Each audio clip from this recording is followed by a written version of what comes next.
Hello दोस्तों, the पाठशाला पर आपका फिर से स्वागत है।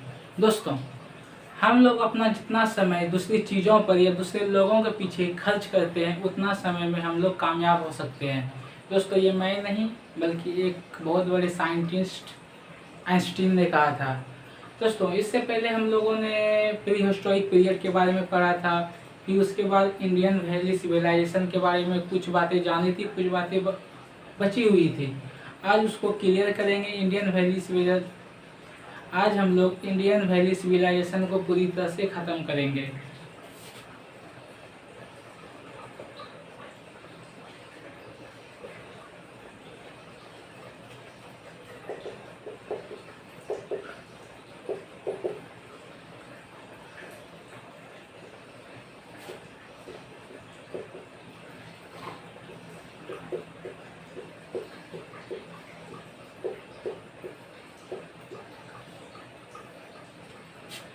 दोस्तों, हम लोगों ने सिंधु घाटी सभ्यता का शुरुआत कहाँ से हुई, फिर जाके ख़त्म कहाँ हुआ, इसका सबसे अंतिम स्थान कौन सा था, मतलब बहुत सी सारी जानकारी हम लोगों ने ले ली है। अगर आपने पहली वाली वीडियो नहीं देखी है तो डिस्क्रिप्शन में आपका लिंक होगा, जाके देख लीजिएगा। दोस्तों, आज हम लोग इसके आगे जानेंगे। दोस्तों, हम लोगों ने सिंधु घाटी सभ्यता के दो सबसे बड़े स्थल हड़प्पा और मोहनजोदड़ो के बारे में पढ़ लिया था। उसमें क्या क्या चीज़ का खोज हुआ, क्या क्या चीज़ का विकास हुआ, वो सब चीज़ें हम लोगों ने देख लिया था। उसके आगे चलिए देखते हैं। तीसरा नंबर पे जो सबसे बड़ा शहर है आपका आता है चंद्रदुर्ग।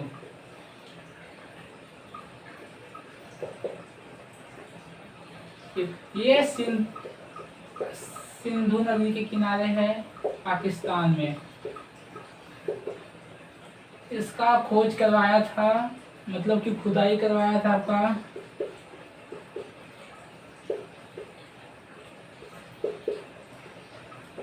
इसका खोज गोपाल मजूमदार ने कराया था। दोस्तों, चंद्रहुदड़ो का भी शहरीकरण पूरी तरह से ठीक नहीं हुआ था।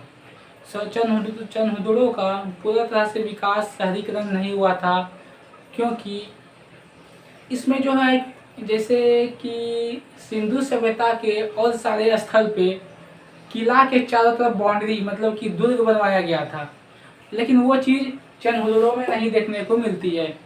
सिंधु घाटी सभ्यता का एक ऐसा स्थल चंद्रहुदड़ो ही है जहाँ पे कोई दुर्ग, मतलब कि कोई किला नहीं देखने को मिला था। दोस्तों, आइए हम लोग जानते हैं कि इसमें क्या क्या चीज़ की खोज हुआ था। तो सबसे पहले तो आप समझ लीजिए,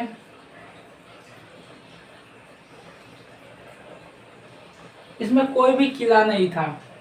दूसरा बात, बिल्ली का पीछा करते हुए कुत्ते का पदचिन्ह। दोस्तों, बिल्ली का पीछा करते हुए कुत्ते का पदचिन्ह कहाँ से मिला था? सब चंद्रहुदड़ो से मिला था। उसके बाद आता है आपका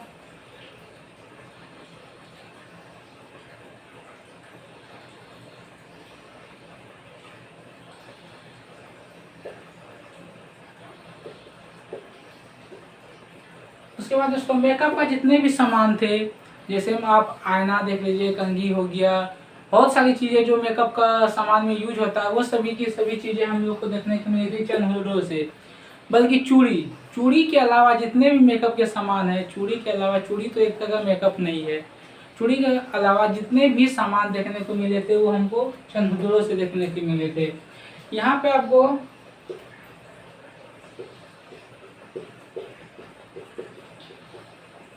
मन का निर्माण यहीं पे होता था। मन का मतलब कि मटका मतलब कि घड़ा यानी कि मन का निर्माण चंद्रहुदड़ो में ही हुआ होता था।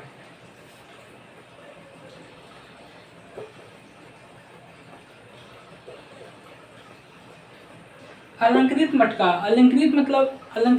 का मतलब हो गया कि मटका के ऊपर कोई भी निशानी बना देना, फूल बना देना, डिजाइन बना देना। वो कहाँ पे हुआ था? आपका चंद्रहुदड़ो में हुआ था। दोस्तों, मन का निर्माण और अलंकृत मटका और बहुत सारे उपकरण की खोज हुआ था आपका चंद्रहुदड़ो में। इसलिए इसे सिंधु घाटी सभ्यता का औद्योगिक केंद्र भी कहा जाता है।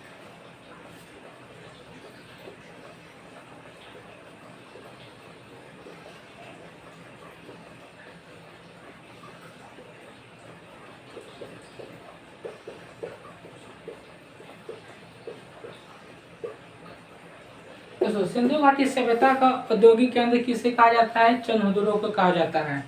चंद्रहदुर्ग में हम लोगों ने देखा कि कोई भी ऐसा किला नहीं था। किला मतलब कि दुर्ग नहीं था, कोई भी किला नहीं बना हुआ था। मतलब शहरीकरण का पूरी तरह से विकास नहीं हुआ था। बिल्ली का पीछा करते हुए कुत्ते का पद चिन्ह मतलब कि पैर का निशान मिला था आपका चंद्रहदुर्ग में। मेकअप का जितने भी सामान है, चूड़ी को छोड़ के, वो सारे का सारे सामान मिला था आपको चंद्रहदुर्ग में। मनका का निर्माण, अलंकृत मटका या अलंकृत ईंटें, ये सभी को सभी हमको देखने की मिली थी चंद्रहदुर्ग में। सिंधु घाटी सभ्यता का औद्योगिक केंद्र, सिंधु घाटी सभ्यता का औद्योगिक केंद्र भी हम लोग चंद्रहदुर्ग ही कहते हैं। उसके बाद आपका आता है लोथल।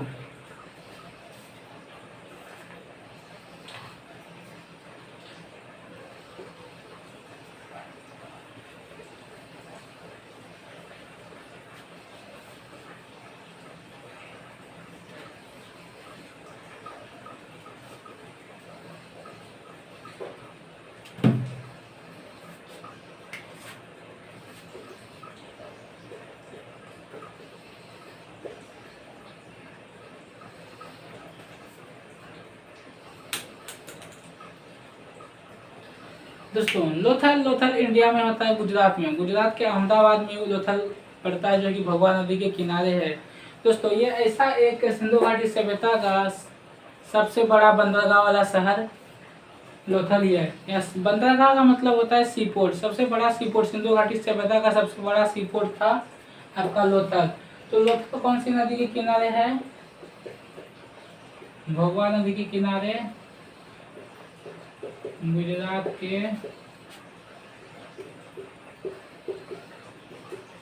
अहमदाबाद में, गुजरात के अहमदाबाद में। इसका खुदाई कौन करवाया था? रंगनाथ राव। अब इस लोथल के बारे में जानते हैं कि लोथल में क्या क्या चीज का खोज हुआ था, क्या क्या चीज का विकास हुआ था। तो सबसे पहली बात तो सिंधु घाटी सभ्यता का पहला,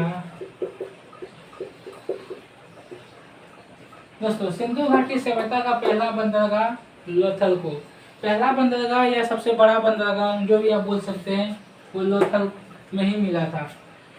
यहाँ पे दोस्तों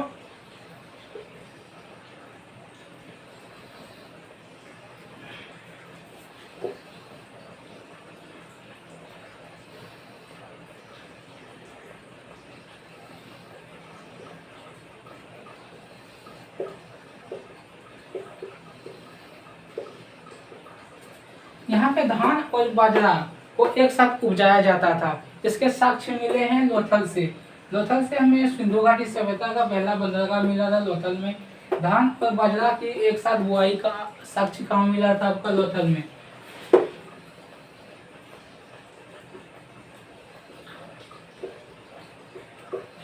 दोस्तों लोथल से हमको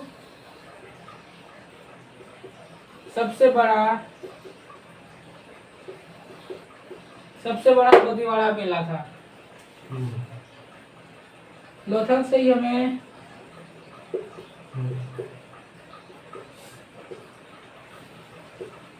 शतरंज के खेल का साक्ष्य मिला था हमको लोथल से। दोस्तों लोथल से हम लोगों को इतना ही सामान मिला था। दोस्तों सिंधु घाटी सभ्यता का पहला बंदरगाह लोथल, धान और बाजरा की एक साथ बुआई का अवशेष मिला था हमें लोथल से ही। धान की भूसी लोथल से ही मिला था। विशाल गोदीवाड़ा सबसे बड़ा लोथल से ही मिला था। शतरंज का खेल भी हमें लोथल से ही मिला था। दोस्तों इसके आगे चलते हैं तो एक और सबसे बड़ा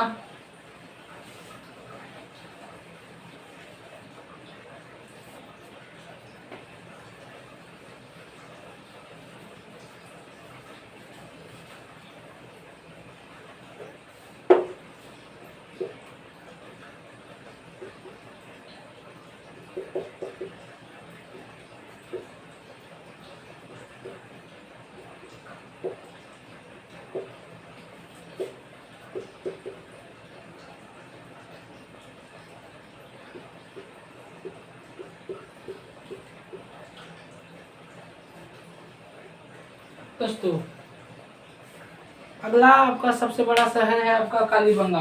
कालीबंगा सरस्वती नदी जो कि अभी के समय में घग्गर नदी कहलाती है, ये उसके किनारे है।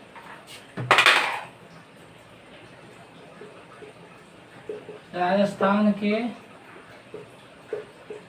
हनुमानगढ़ जिले में, राजस्थान के हनुमानगढ़ जिले में कालीबंगा है जो कि सती नदी या गंगा नदी के किनारे है। इसके खोजकर्ता है P.K. थापर। इसके खोजकर्ता है P.K. थापर। आइए समझते हैं कि कालीबंगा से हमें क्या क्या चीज का। सबसे पहला साक्ष्य जो मिला था हमें जूते हुए खेत, तो जूते हुए खेत का साक्ष्य हमें कालीबंगा से ही मिला था। जब जूते हुए खेत का साक्ष्य मिला था तो वहां पे हमें हल भी देखने को मिला था। दूसरा चीज हमें अग्निकुंड का साक्ष्य भी हमें कालीबंगा से ही मिला था। अग्निकुंड के चारों तरफ चूड़ियां का साक्ष्य हमें कालीबंगा से ही मिला था। चूड़ियां मतलब कि जब अग्निकुंड के चूड़ी अकेले नहीं बल्कि अग्निकुंड के चारों तरफ बिखरी हुई चूड़ियों का साक्ष्य कहाँ से मिला है? कालीबंगा से। कालीबंगा से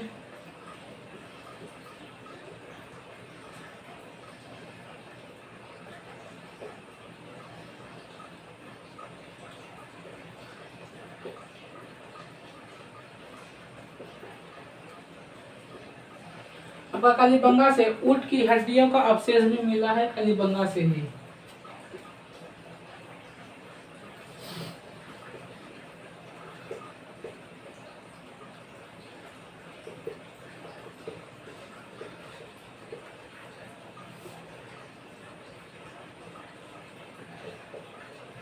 दोस्तों कालीबंगा से दो तरह के अनाजों की बुआई का अवशेष भी हमें कहाँ से मिला है? कालीबंगा से।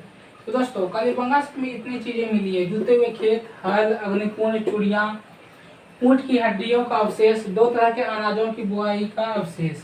कालीबंगा से दोस्तों हम लोगों को इतनी सारी चीजें मिली थी। इसके बाद एक और स्थल का नाम है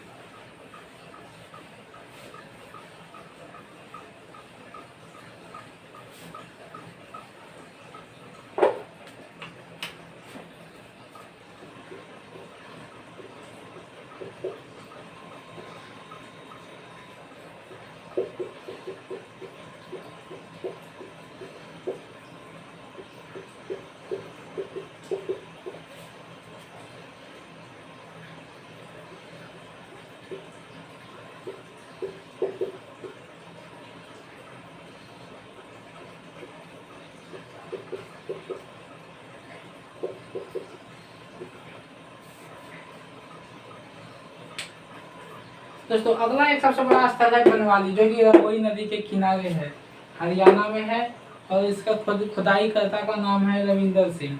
दोस्तों इसका नाम में ही बहुत बड़ा फैक्ट है। बनवाली जितना सीधा इसका नाम दिख रहा है उतना सीधा ये नहीं है। दोस्तों नाम तो इसका बनवाली है लेकिन इसकी कोई भी चीजें इसमें इस स्थल में जितने भी चीजें मिली है सब के सब अधूरा मिला है। मतलब कि आप जान सकते हैं कि इसकी जो सड़कें थी सिंधु घाटी सभ्यता की जितने भी स्थल हैं सबकी सड़कें चौड़ी थी और सीधी थी, लेकिन इसकी जो सड़कें थी वो स्टार की तरह थी। मतलब कि इस टाइप में थी, मतलब कि एक सड़क ऐसे है तो एक सड़क ऐसे है। मतलब इसका कोई भी सड़क सीधा नहीं थी, मतलब टेढ़ी मेढ़ी सड़क थी।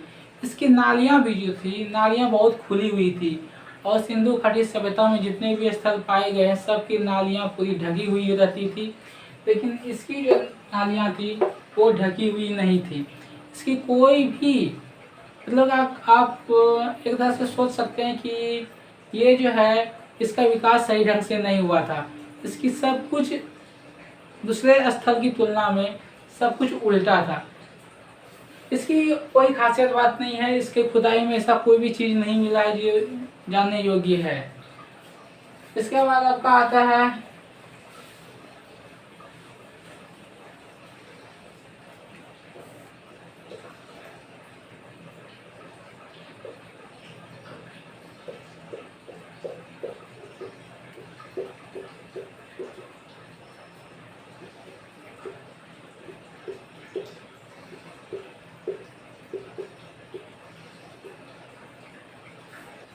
दोस्तों, रोपड़ सिंधु घाटी सभ्यता का एकमात्र ऐसा स्थल है जिसका अवशेष जिसकी नकल जो है पाषाण काल से होती है।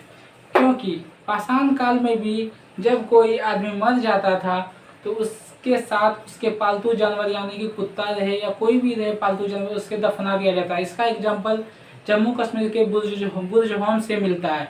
इसी तरह का रोपड़ से ही मिला है। रोपड़ में भी एक ऐसा ही अवशेष मिला है कि जब कोई मालिक मर जाता था या कोई भी इंसान मर जाता था उसके साथ उसके पालतू जानवरों को दफना दिया जाता था। और इसकी कोई और भी अवशेष नहीं है, इसकी कोई और खासियत बात नहीं है, खुदाई अभी चालू है। तो दोस्तों, हम लोगों ने सिंधु घाटी सभ्यता को पूरी तरह से पढ़ लिया है। इसके बाद हम लोग कल स्टार्ट करने वाले हैं ज्योग्राफी।